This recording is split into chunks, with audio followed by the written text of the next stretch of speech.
Army chief का ठिला field firing range का दौरा। ISPR के मुताबिक जनरल आसिम मुनीर ने जहलम के करीब फील्ड फायर और जंगी मश्क का मुआयना किया। आर्मी चीफ को मश्क के अहदाफ पर ब्रीफिंग दी गई।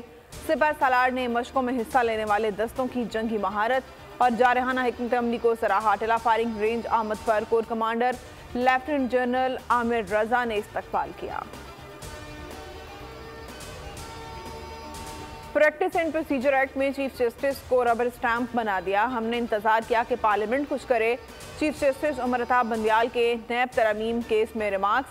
नए नैब कानून से किस किस ने फायदा उठाया, फहरिस्तें तलब कर ली। कहा एक फहरिस्त नैब जमा करा चुका, लेकिन उसे मजीद अपडेट करके दोबारा जमा कराएं। नैब कानून की वजह से कई लोगों ने बगैर जुर्म जेलें काटी।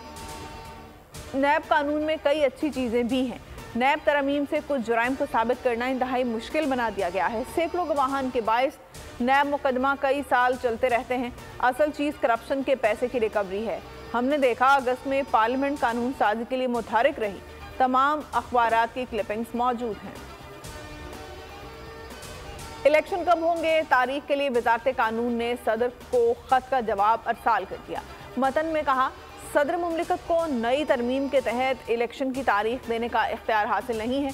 पार्लियामेंट की जानिब से की गई तरमीम के बाद इख्तियार इलेक्शन कमीशन को हासिल है।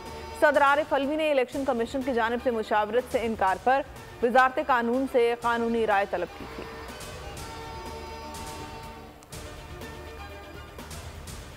आम इंतखाबात के मामले पर इलेक्शन कमीशन की सियासी जमातों से मुशावरत जारी। ANP के 2 रुकनी वफ़द की चीफ इलेक्शन कमिश्नर से मुलाकात।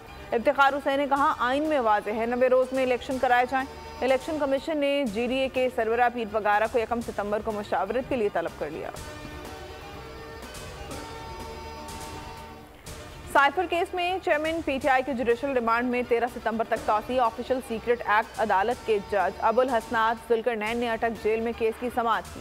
चेयरमैन PTI को खुसूसी अदालत के जज के रूबरू पेश किया गया।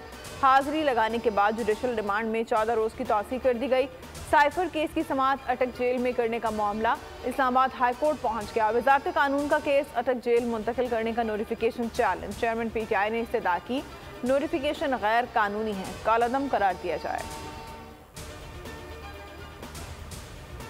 बिजली के बिल्स में रिलीफ के मामले पर IMF ने वक्त मांग लिया।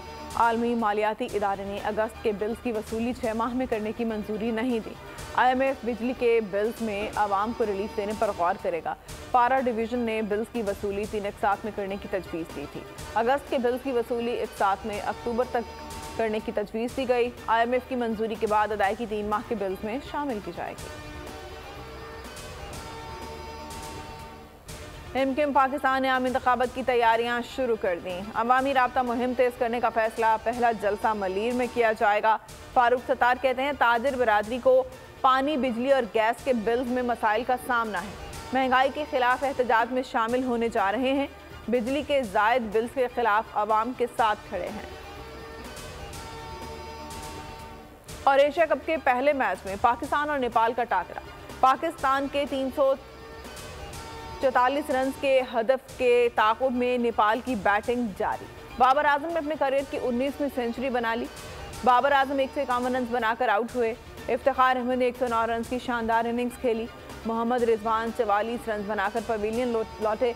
ओपनिंग जोड़ी फ़खर जमान और इमामुल हक कमाल न दिखा सके। फ़खर जमान 14 और इमामुल हक 5 रन बना सके।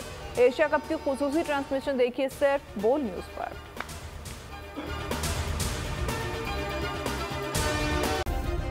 सब्सक्राइब करें और बेल दबाएं ताकि कोई खबर रह न जाए।